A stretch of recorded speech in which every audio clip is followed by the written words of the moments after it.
Bismillahirrahmanirrahim. Assalamualaikum warahmatullahi wabarakatuh. Alhamdulillah. Wassalatu wassalamu ala rasulillah wa ala alihi wa sahbihi wa man tabi'ahu wa wala amma ba'du. Tuan-tuan dan puan rahimani wa rahimakumullah. Kita teruskan bacaan kitab Zadul Ma'ad fi hadi khairul ibad karangan Al-Allamah Al-Imam Ibn Qayyim rahimahullahu ta'ala, dan kita masih lagi dalam perbincangan berkenaan dengan peristiwa-peristiwa kedatangan kabilah-kabilah berjumpa dengan Nabi SAW, sama ada pada Amul Wufud, pada tahun kedatangannya wafdun-wafdun, tetamu-tetamu, ataupun pada waktu sebelum itu. Tapi kebanyakan kisah ni berlaku ketika Amul Wufud. Amul Wufud itu tahun ke-9 Hijriyah, di mana ramai kabilah-kabilah Arab keliling kota Madinah dan Jazirah Arab datang bertemu dengan Nabi SAW. Delegasi ini datang bertemu Nabi untuk masuk Islam dan menyatakan sumpah setia ketaatan kepada Nabi Muhammad SAW. Kerana apa? Kerana kita semua sedia maklum dalam pengajian-pengajian kita sebelum ini bahawa sebahagian daripada orang Arab ketika itu, apabila datangnya dakwah Nabi Muhammad SAW, sebahagian besar daripada mereka mengambil pendekatan tunggu dan lihat. Tunggu dan lihat macam mana? Itu tunggu dan lihat sama ada Allah Subhanahu Wa Taala memberi kemenangan dan kekuatan, sokongan kepada Nabi sallallahu alaihi wasallam ini. Kerana mereka mengatakan bahawa jika ini adalah Nabi utusan Allah Subhanahu Wa Taala yang mendapat pertolongan Allah, yang mendapat bantuan Allah, yang ada turunnya malaikat-malaikat Allah seperti yang disampaikan oleh Nabi SAW kepada kita, nescaya Allah Subhanahu Wa Taala akan memberikan kemenangan kepada mereka. Nescaya Allah Subhanahu Wa Taala akan memberikan kemenangan kepada mereka. Jadi barakallahu fikum. Tuan-tuan dan puan rahimani wa rahimakumullah sekalian. Apabila Nabi SAW mendapat kemenangan yang besar ketika pembukaan kota Makkah, kemudian diikuti pula dengan perang Hunain, kemudian diikuti pula dengan perang Taif, walaupun tidak menang, namun kaum kabilah Thaqif, Bani Thaqif di Taif itu telah turun dan menyatakan sumpah setia kepada Nabi Muhammad SAW. Dan bila puak Bani Thaqif yang besar telah tunduk kepada Nabi Muhammad SAW, maka ketika itu datanglah kabilah-kabilah Arab yang lain pun menyatakan kesetiaan dan juga masuk Islam.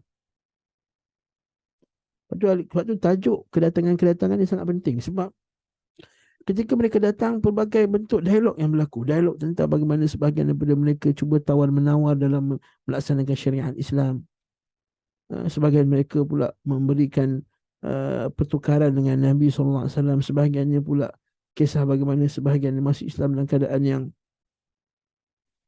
yang menakjubkan. Jadi kisah-kisah ni kalau kita baca, kita telusuri, dia membawa kita banyak faedah ketika kita dalam muamalah, dalam dakwah terutama sekali. Dan juga macam mana Nabi SAW memberi penjelasan Islam kepada mereka. Lepas tu kita tengok sebahagian pada waktu sekarang ini, sebahagian pemuda-pemuda yang semangat dakwahnya tinggi, semangat tauhidnya tinggi, tetapi tidak mempelajari benda-benda macam ni, lalu pada mereka ada kekerasan yang tak sepatutnya ada. Bukan kita kata mereka salah, bukan mereka kata mereka itu tersasar daripada akidah yang sahih. Tidak, mereka di atas manhaj yang sahih. Namun cara mereka nak bentangkan manhaj itu perlu dikaji semula. Cara pembawaan mereka pada manhaj yang sahih ini perlu diteliti semula agar sesuai dengan cara Nabi SAW dalam menyampaikan sunnah, menyampaikan akidah yang sahih ini.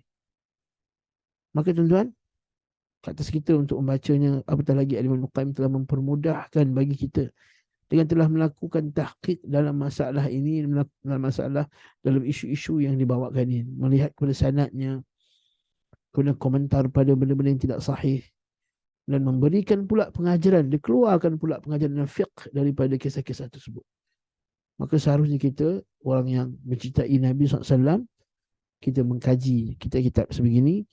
Biarlah walaupun kita kata masanya mengambil bertahun-tahun ni, kan biasalah kita kata memang adatnya, sunnahnya mengaji. Kita boleh baca dengan ringkas dalam 10 majlis sirah Nabi SAW. Tak ada masalah, kita boleh. Al-Urjuzah Mi'iyah 100 bait kita boleh mengajar dalam satu semester sahaja. Tapi untuk mendapatkan kisah-kisah yang detail, dialog kita akan dapat dengan 10 kuliah, 15 kuliah atau seumpama dengannya. Perlu kepada ta'ammul dengan bil hamzah, wa tadqiq, wa tahqiq, wa sabr.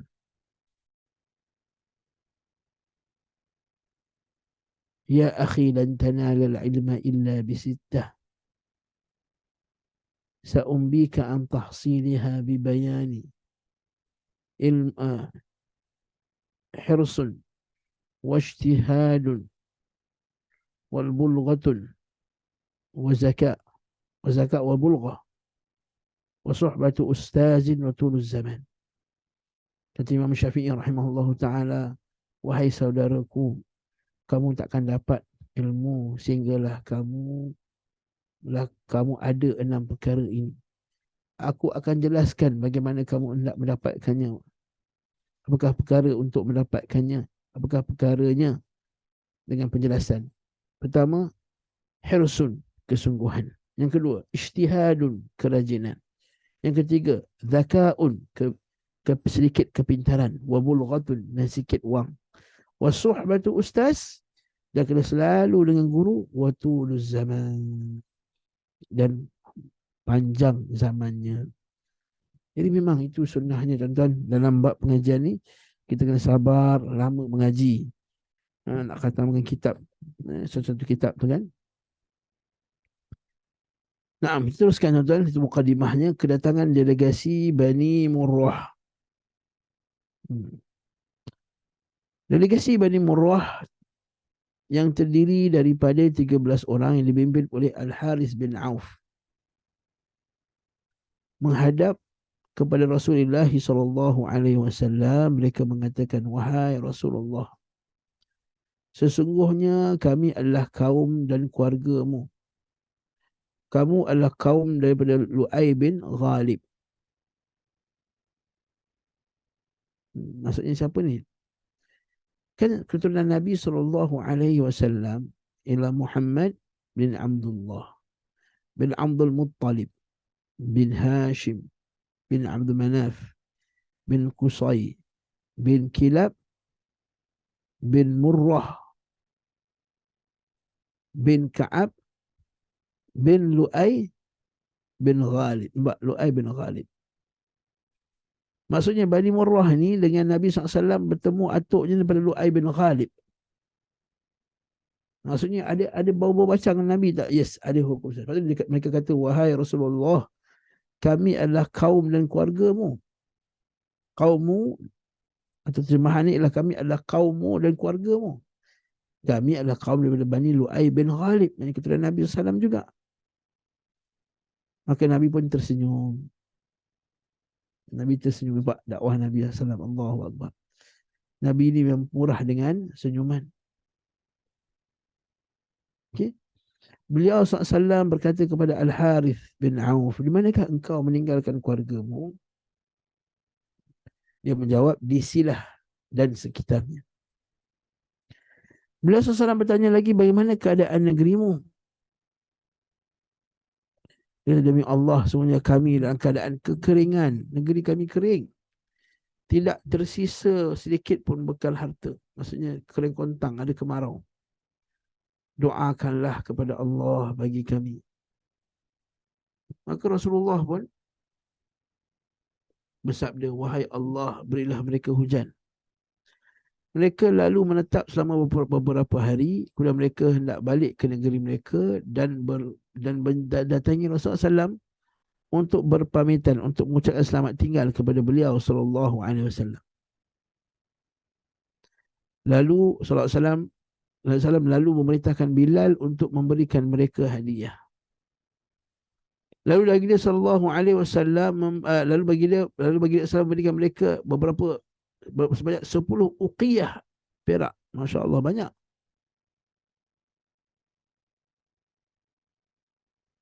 Rasulullah SAW memberikan kepada Al-Harith bin Aus sebanyak 12 uqiyah perak. Nampak tak kat sini Nabi SAW pertama sekali apa pengajarannya? Nabi bagi pertama sekali Nabi bagi hadiah. Ini juga dalil bahawa untuk melembutkan hati orang yang baru masuk Islam ialah dengan kita bagi hadiah. Selalu bagi hadiah. Betul juga kalau nak lembutkan hati orang masuk sunnah, kena bagi hadiah kat dia. Datang mesti kita bagi hadiah. Tahadu tahabu. Jangan kita jadikan, kalau kita ni nak jadikan tempat kita ni, dakwah ni macam universiti, kan dia very dry, dia sangat kering. Tak ada roh dakwah, tak ada. Datang kelas, balik. Datang kelas, balik. Datang kelas, balik. Kalau datang, kita boleh ajak dia minum, kita bagi dia hadiah, kita bagi dia. Kita jangan jadikan medan dakwah sunnah ni macam pelajar kat universiti, tuan-tuan. Datang, kita ada tanggungjawab lebih lagi. Jangan anggap kawan-kawan kita datang kuliah kita sekali tu semuanya macam kawan pelajar universiti je. Datang dah habis. Tak. Kita ni bila nampak ada orang baru datang majlis sunnah kita kena ada semangat bahawa dia tu saudara kita sunnah, kita nak bagi dia kuatkan lagi sunnah dia. Dengan kita duduk sama dia, belanja dia makan, belanja dia minum, bagi dia hadiah. Uqiyah emas ni bukan sedikit, tuan-tuan, banyak. Dan yang lebih Nabi bagi kepada siapa? Kepada ketua dia, Al-Harith bin Auf. Dan ini memang cara Nabi. Kalau kita baca kisah perang Hunain, Nabi bagi lebih kepada pimpinan, kepada Uyainah bin Hisin, kepada Abu Sufyan, kepada Muawiyah dan seumpama dengan Nabi bagi lebih. Bukan kerana Nabi kronisma, bukan Allah. Yang ini adalah hadis Nabi SAW kata Nabi SAW bersabda, sungguhnya ada satu kaum yang aku lebih cintakan mereka itu lebih daripada orang yang aku bagi hadiah kepada mereka. Namun aku takut orang yang ni yang aku bagi hadiah tadi, kalau aku tak bagi hadiah, maka akan terbenam wajahnya di dalam neraka. Terbenam wajah dalam neraka. Sebab apa? Sebab Nabi nak selamatkan mereka. Nabi bagi hadiah tu sebab nak selamatkan mereka. Nak kuatkan iman mereka. Nak bagi mereka tu ada kesungguhan dalam ikuti sunnah Nabi SAW, bagi dia lembutkan hati, ta'lifil qulub. Nah, mereka kembali ke negeri mereka dan mendapati di negeri mereka telah turun hujan. Mereka lantas bertanya, kapan kalian mendapatkan hujan? Bila kalian dapat hujan ni? Dia kata, ternyata turunnya hujan pada hari Nabi SAW berdoa. Ini termasuk mukjizat Nabi, min alamatin nubuwah, min dalailin nubuwah. Di antara dalil-dalil kenabian Nabi Muhammad SAW, kebenaran Nabi Muhammad SAW. Setelah itu negeri mereka menjadi subur. Allahu Akbar. Ini juga dalil bahawa Allah, apa dia? Kepentingan kita membantu orang untuk meningkatkan ekonomi dia. Ini satu lagi benda yang orang sunnah kena belajar juga. Jadi kita orang sunnah ni, kita bukan sekadar nak bagi dia manhaj akidah sahih. Kita juga kena fikirkan macam mana aku nak bantu dia dari segi dunia. Kan? Yang tak ada pekerjaan, kita tolong dia cari pekerjaan. Yang tak ada isteri, kita tolong dia carikan isteri yang salihah. Yang bila berkahwin ada masalah, kita bantu dia. Sebab inilah dia dakwah sunnah Nabi SAW. Khususnya kedatangan delegasi Khawlan pada bulan Sya'ban tahun ke-10 Hijriyah. Ada tahun ke-10 pula. Sya'ban, Ramadan, Syawal, Zulkaidah, Zulhijjah. Ini sebelum Ramadan, sebelum haji. Delegasi Khawlan datang menghadap Rasulullah SAW. Mereka terdiri ada atas 10 orang. Maksudnya mereka tu ada 10 orang lah. Mereka terdiri atas 10 orang. Ini bahasa kitab. Aku mu'ala asyara askhas. Mereka berkata, wahai Rasulullah SAW, kami mewakili kaum kami yang berada di belakang kami. Maksudnya yang kami tinggalkan. Ini terjemahan harfiah juga. Yang kami tinggalkan. Dan kami beriman kepada Allah Azza wa Jalla dan membenarkan Rasulnya. Dan kami telah menempuh perjalanan jauh dengan menunggang unta, dan kami telah melalui perjalanan yang berat dan mudah di permukaan bumi. Dan segala anugerah hanya kerana Allah dan Rasulnya bagi kami. Kami datang untuk ziarah mengunjungimu. Allahu Akbar. Alangkah bagusnya kalau kita ada bersama dalam kumpulan ini. Dapat ziarah macam ni pun jadilah. Sebab itulah kata Syekh Abdul Sa'ad ketika dia bacakan hadis Tha'labah, Abu Tha'labah Al-Khushairi. Ya, Abu Tha'labah ni kata satu hari Nabi SAW naik kuda. Nabi SAW naik kuda kan. Kemudian Nabi mengantuk sangat sampai Nabi nak terjatuh badannya. Jadi Abu Tha'labah Jurshum bin Nashir, sahabat ni, dia pun tahan Nabi agar Nabi tak terjatuh daripada kudanya. Maka Nabi SAW daripada sedar, kita siapa yang tahan aku daripada kuda, semoga Allah Ta'ala menahan kamu daripada azab neraka kelak. Kami bila baca hadis ni menangis dia. Dia kata alangkah bagusnya kalau aku ada ketika tu. Allahu Akbar. Bila kita baca kisah-kisah, kita kena hadirkan perasaan macam ni. Dan kita kena hadir, kata alangkah bagusnya kalaulah kita dapat ziarah Nabi ni, kunjungi Nabi SAW. Itu juga kita mengunjungi Masjidun Nabi SAW. Kalau kita nak pergi umrah, kita niat kita nak ziarah Masjid Nabi. Kita hadirkan perasaan ni. Jalan jauh, perjalanan berat, yang belanja besar, tinggalkan anak keluarga. Maka Nabi SAW bersabda, amma ma dhakartum min masirikum ilayya fa inna lakum bikulli khatwatin khataha ba'iru ahadikum hasanah, wa amma qawlukum zairina lak fa innahu man zarani bil madinah.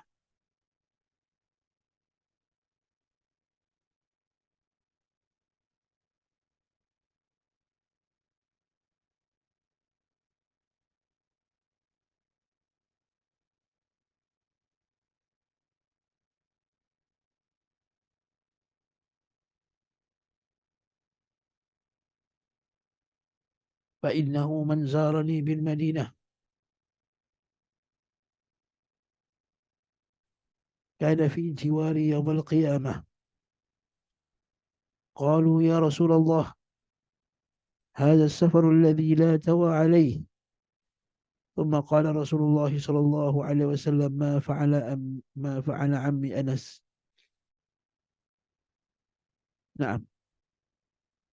Kata Nabi SAW, ma dhakartum, apa yang kamu sebutkan berkenaan dengan perjalanan kalian yang jauh dan susah tadi. Maka Nabi SAW kata setiap langkah yang ditempuh oleh unta salah seorang kalian terhitung satu kebaikan. Maksudnya unta tu ada 4 kaki. Satu kaki, satu langkah kaki unta tu tadi, satu kebaikan akan dapat. Maka unta ada 4 kaki, tuan-tuan. 4 kaki berapa sekali langkah. Setiap langkah tu satu kebaikan.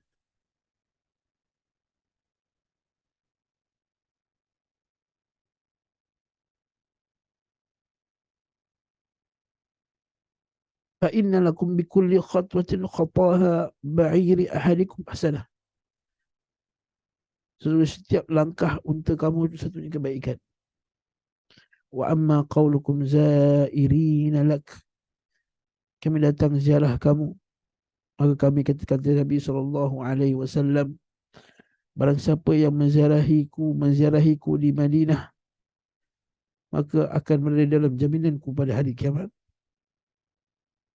Allahu Akbar. Kana fi jiwari, jangan berada di sebelah-sebelahku pada hari kiamat. Qalu ya Rasulullah hadha safar alladhi la tawa alaih. Mereka berkata, ya Rasulullah, oleh itu perjalanan ini perjalanan tidak merugikan sama sekali. Tuan-tuan rahmatullah, tuan-tuan pergi umrah dan tuan-tuan ditipu, tuan-tuan marah saja pada ejen tu. Tapi ketahuilah segala kesusahan tuan-tuan itu tak rugi. Bila kita rugi dari segi hotel tak dapat yang sepatutnya, itu kita marah kat ejen. Tapi jangan anggap perjalanan itu perjalanan yang rugi. Tidak, perjalanan itu bukan perjalanan yang rugi. Bahkan lebih lagi ganjarannya agak-agaknya. Kita harapkan begitu. Sebab tuan-tuan datang dengan certain kesusahan yang tak dapat pada orang lain. Ha. Jadi kita pujuk hati kita dengan dia katakanlah kita order package 5 star dapat 2 star. Bayar 5 star tapi bayar dapat 2 star. Itu kita nanti dekat Malaysia kita saman ejen tu ke, kita buat ke report kepada apa ke. Tapi ingat perjalanan tu bukan perjalanan yang rugi. Perjalanan tu perjalanan yang untung. Lalu Nabi tanya pula apa yang diperbuat oleh Ammu Anas, iaitu nama berhala. Iaitu nama berhala Ammu Anas. Nama berhala Ammu Anas, Pakcik Anas. Iaitu berhala khawlan yang dahulu mereka sembah. Mereka menjawab Allahu Akbar. Nabi mereka kata absyir, bergembiralah. Ini orang Arab kata absyir, bergembiralah. Baddalna Allah bihi ma ji'ta bihi wa qad baqiyat minna baqaya min syaikhin kabirin wa ajuzin kabirah mutamassikuna bihi walau qadimna ilaihi lahadamnahu insya Allah faqad kunna minhu fi ghururin wa fitnah. Kabar gembira bagi engkau ya Rasulullah, Allah telah menggantikannya dengan apa yang engkau sampaikan, dengan tauhid. Maksudnya Nabi apa dia? Nabi risau tak kewujudan berhala? Nabi risau kewujudan berhala.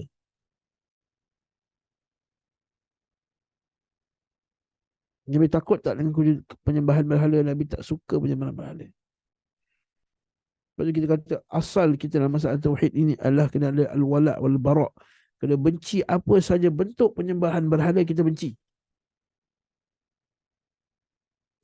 Adapun tindakan kita kepada mereka itu isu yang kedua. Dakwahnya atau menggunakan kekuasaan yang kita ada atau seumpamanya mestilah menepati syarak. Tapi poin ni ialah asalnya mesti tanya dulu, macam mana ada lagi ke perbuatan syirik kat kampung tu? Kamu daripada kampung sekian. Oh, kampung tu ada lagi tak orang-orang pergi jumpa bomoh? Kamu duduk kampung ni. Oh, kampung ni ada tak orang masih lagi buat benda-benda khurafat? Nampak tak? Nabi SAW dia sangat beri perhatian dalam masalah ni. Allahu Akbar.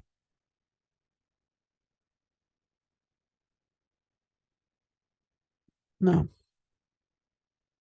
bukan ada sebahagian daripada kita kata, kenapa dah sibuk lah ni? Biarlah. Nak beri perhatian. Kita ni orang lain dah maju dah. Ha. Orang lain semua CEO semua. Orang bukan orang Islam di Malaysia lagi CEO sekian ekonomi lah. Ini perhatian kita. Ini nombor satu, tentang nak berjumpa Allah Subhanahu Wa Taala dengan tauhid. Allahu Akbar. Cuma hanya ada beberapa dari sisa orang tua laki-laki dan wanita yang masih memegang tradisi berhala. Maksudnya nampak tak tuan-tuan? Biasanya yang kekal dengan tradisi ni orang tua. Minta maaf saya sebut kat sini. Tapi kalau masjid-masjid bila kadang-kadang pemuda-pemuda dah start ikut sunnah tapi masih lagi orang tua masih lagi nak meneruskan amalan-amalan yang tak sunnah. Kita kata memang itu fitrahnya. Orang dewasa tua ni susah sikit nak terima benda-benda macam ni.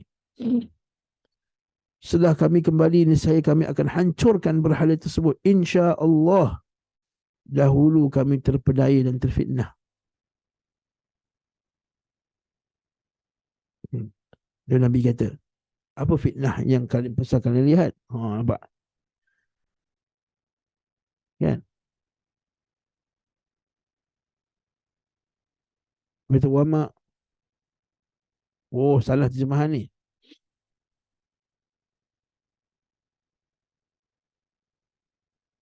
Ini salah ni. Ini terjemahan ni salah. Allahu Akbar. Dalam bahasa Arab dia kata ma'a'zama. Betapa besarnya fitnah yang kalian telah lihat.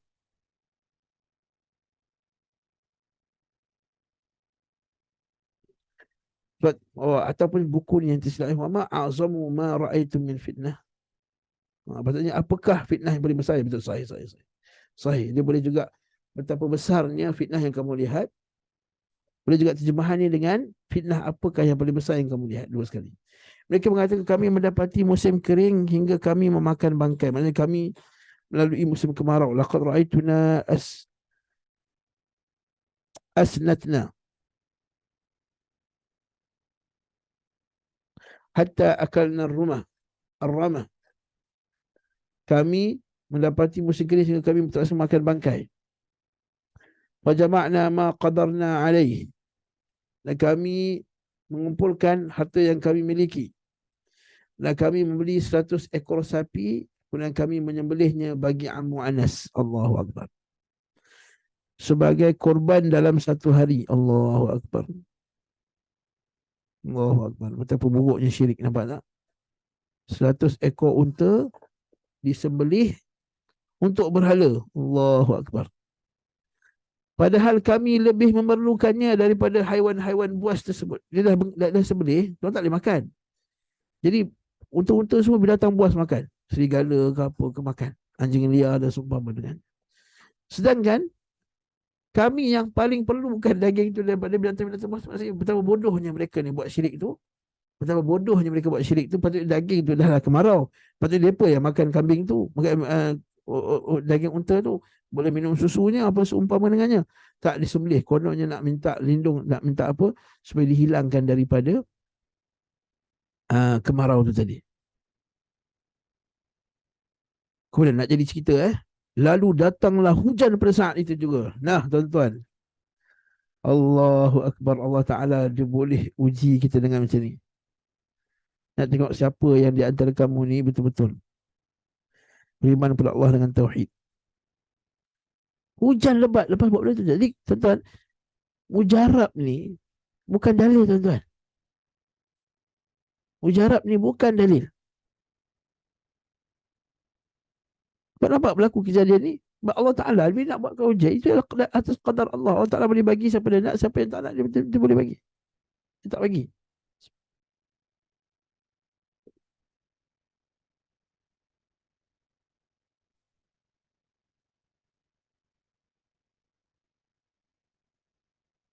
Sungguh kami melihat hujan membasahi orang ramai. Dan sebagian kita mengatakan sungguh Ammu Anas telah memberi kita nikmat. Allahu Akbar.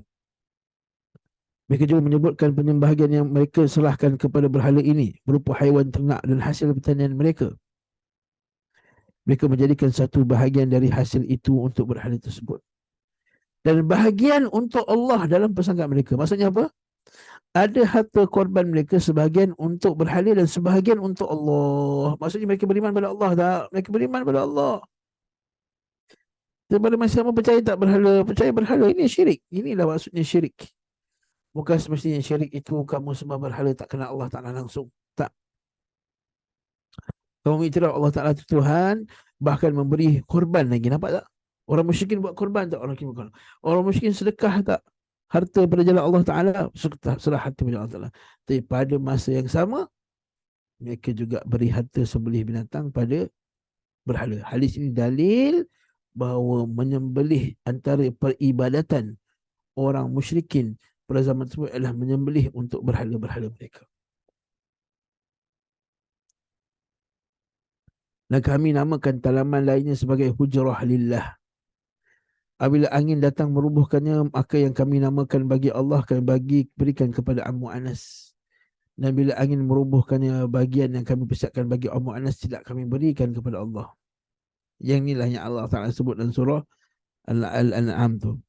Dan mereka memperuntukkan bagi Allah satu bahagian dari tanaman dan ternak yang telah diciptakan oleh Allah. Hadza lillahi biza'mihim wa hadza li syurakaina fama likana li syurakaihim fala yasilu ila Allah wa ma kana lillahi fala yasilu ila syurakaihim sa'a ma yahkumun, kata Allah dalam Quran. Mereka ni buat sedekah, mereka peruntukkan tanaman tu. Satu peruntukan untuk Allah, satu peruntukan untuk berhala. Apa yang untuk Allah tak, apa yang untuk berhala tak sampai pada Allah, tapi apa yang untuk Allah sampai kat berhala. Allahu Akbar. Murah betul Allah Ta'ala di sisi mereka. Maksudnya, katakanlah saya bagi peruntukan satu hadiah untuk anak lelaki, anak saya pertama. Satu hadiah untuk anak yang kedua. Tapi kalau anak yang kedua ni, kalau anak pertama minta, tak boleh kasih. Tapi kalau anak kedua, anak yang pertama ni, kalau anak kedua minta, kau kena kasih. Adil tak tu? Tak adil. Sampai lagi rendah kedudukannya yang pertama tu lah. Satu juga, mereka dikata kalau apa yang diperuntukkan untuk berhala tak sampai pada Allah.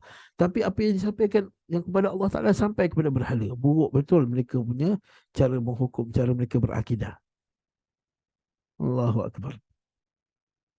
Mereka mengatakan dahulu kami berhukum kepada berhala tersebut dan berhala itu berbicara. Nah, bukan sekadar hujan, berhala itu bercakap. Maka Rasulullah bersabda, para syaitanlah yang berbicara kepada kalian. Allahu Akbar. Maksudnya ini dulu, ini syirik, inilah fitnah yang besar. Nampak tak? Para sahabat faham. Inilah fitnah wa ghurur, penipuan. Kat sini hadis ini dalil bahawa fitnah itu adalah apa saja bentuk penyelewengan dalam agama itu adalah fitnah. Apa saja perkara yang merosakkan agama kita, maka itu adalah fitnah. Sambung lagi. Mereka kemudian bertanya kepada beliau SAW beberapa kewajipan agama Islam. Dalil bahawa, nampak tak? Lepas meninggalkan syirik, dia kena belajar pasal fardu ain. Perkara-perkara fardu ain. Kewajipan-kewajipan Islam, salat, zakat, puasa, haji. Rasulullah SAW memberitahukan kepada mereka dan memerintahkan mereka untuk menunaikan semua janji, menunaikan amanah, berbuat baik kepada tetangga, pada siapa saja, dan tidak menzalimi seorang pun. Allahu Akbar. Nampak? Lepas dah belajar betulkan tauhid, belajar fiqh, belajar adab dan muamalat dan akhlak. Nampak? Pegang janji, tunaikan amanah. Sebab bila tak amanah, rosak agama dia. La imana liman la amanatanah amanatan lahu. Allah ya'murukum an tu'addul amanati ila ahliha. Ya ayyuhalladzina amanu la takhunu Allah wa la takhunu Allah wa la takhunu Rasul wa takhunu amanatikum. Wahai orang beriman, jangan kamu khianat Allah, janganlah kamu khianat Rasul dan mengkhianati amanah-amanah kamu. In kuntum mu'minin. Jika kamu beriman kepada Allah Ta'ala. Nabi kata idza tumina khan. Nabi kata ayatul munafik arba'. Munafiknya, sifat munafik itu 4. Antaranya idza tumina khan. Bila diberi amanah, dia khana. Bila beri amanah untuk mengajar agama, dia tak ajar betul-betul. Khana. Allahu Akbar.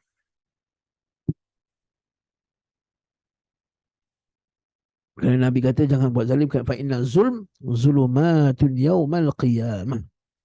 Kerana sesungguhnya kezaliman itu kegelapan pada hari kiamat kelak. Dari bahawa, nampak tak? Lepas tauhid, lepas fardu ain, jaga akhlak, tak buat zalim. Bukan susah sangat Islam. Tauhidkan Allah, buat fardu ain, solat, zakat, puasa, haji, jaga akhlak yang baik, tinggalkan buat zalim. Kemudian mereka berpamitan kepada beliau SAW. Maka beliau pun kemudian mengucap selamat tinggal kepada Nabi selama beberapa hari. Dan sekali lagi setelah beberapa kali kita baca, Nabi bagi hadiah kepada mereka. Allahu Akbar. Maka kembali kepada kaum mereka dan mereka sama sekali tidak melepaskan, kekang hingga mereka menghancurkan Ummu Anas. Maksudnya sampai-sampai dia tak lepaskan lagi tali unta tu. Maksudnya terus pergi kat tempat berhala Ummu Anas, hancurkan berhala Ummu Anas. Allahu Akbar. Kisah delegasi Khawlan ni cantik untuk kita baca. Allahu Akbar. Kedatangan delegasi Muharib. Panjang tak? Pendek, boleh satu lagi. Pada tahun Hajjatul Wada', tahun ke-10 juga, delegasi Muharib datang menemui Rasulullah SAW. Mereka adalah kaum Arab yang paling jelas. Nama dia pun dah jelas. Muharib maksudnya orang yang suka perang, orang yang memerangi. Dan paling kasar tutur kata mereka terhadap Rasulullah SAW pada musim itu. Allahu Akbar. Pada beberapa hari di mana beliau SAW menawarkan diri beliau kepada para kabilah Arab, menyeru mereka kepada Allah. Maksudnya masa tahun 10 kenabian. Kalau tuan-tuan masih ingat lagi sirah Nabi SAW, uh, tahun ke-11, 11 lah, lepas kewafatan pakcik Nabi dan juga isteri Nabi, maka Nabi ni, dia setiap kali musim haji, Nabi akan pergi ke Mina, dan Nabi akan pergi kat semua orang-orang yang buat kemah haji masa tu. Masa tu dah ada haji dah. Masa dah ada haji, memang dah ada haji, sebab haji mula zaman Nabi Ibrahim alaihissalam. Jadi mereka, bila mereka buat haji ni,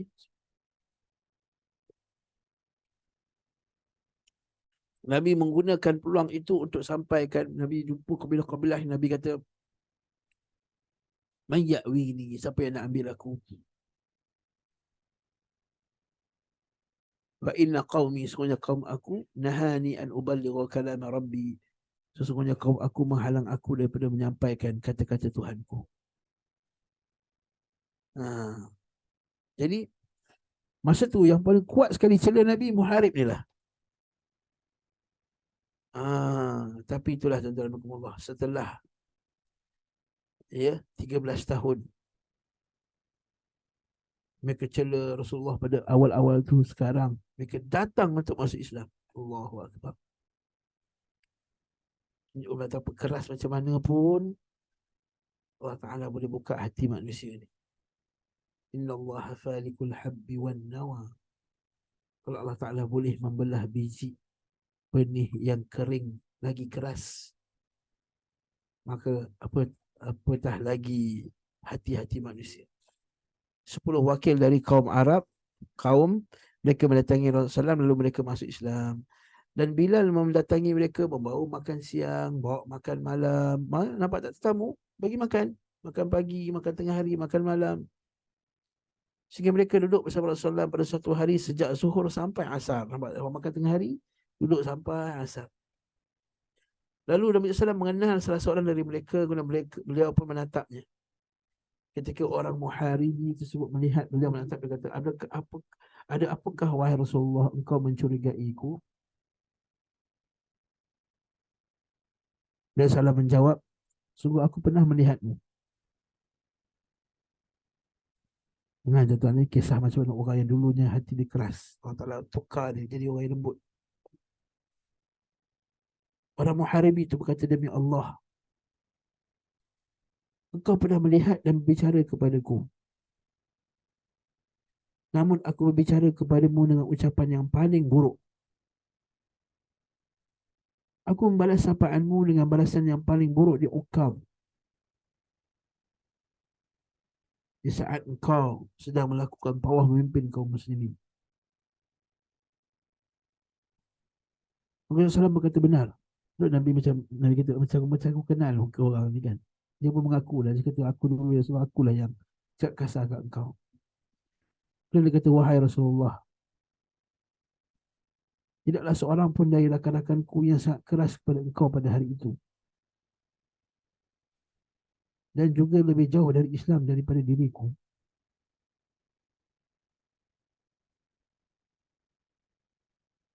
Maka aku muji Allah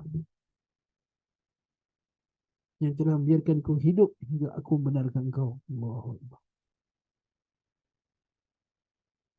Mereka yang dahulu bersama denganku di atas agama mereka, semua telah meninggal. Allahu Akbar.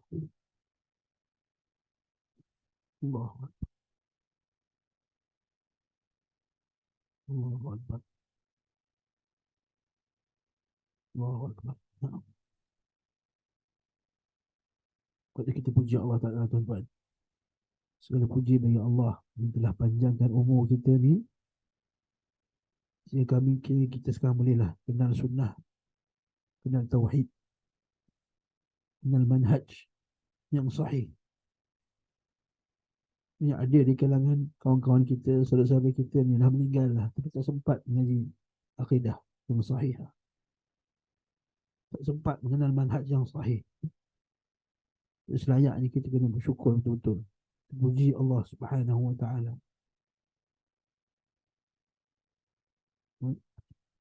Puji Allah Ta'ala, alhamdulillah rabbil alamin, ala ni'matil iman wal Islam. Alhamdulillah ala ni'matil iman wal Islam was sunnah, kata Imam Ahmad. Segala puji bagi Allah di atas nikmat Islam dan nikmat sunnah. Maka Nabi SAW bersabda, sesungguhnya hati itu berada di tangan Allah. Inna qulubal ibad baina usbu'aini min asabi'ir rahman. Sesungguhnya hati manusia itu di antara jari-jari pada jari-jari mari Allah. Yuqallibu kayfa yasha. Allah Ta'ala boleh putarkannya sebagaimana dia mahu.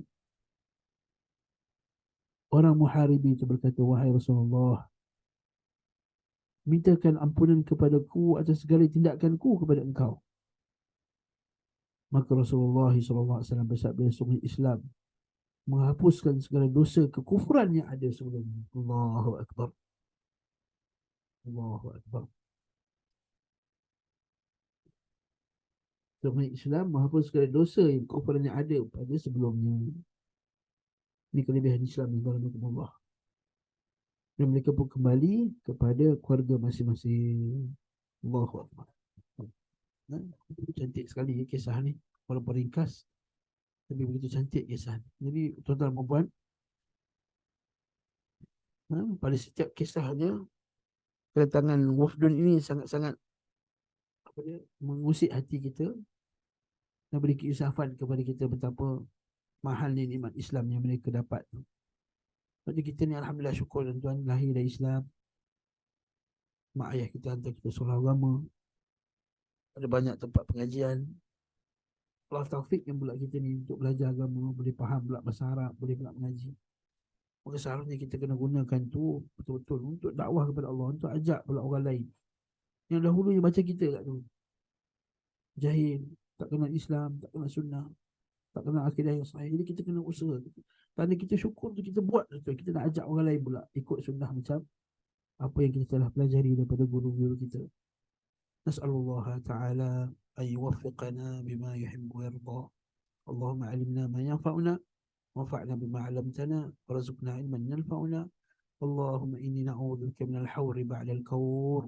اللهم إني نعوذ بك من زوال نعمتك وتحول عافيتك وفجاءة نقمتك وجميع سخطك. وصلى الله على محمد وعلى آله وصحبه وسلم. الحمد لله رب العالمين. السلام عليكم ورحمة الله وبركاته.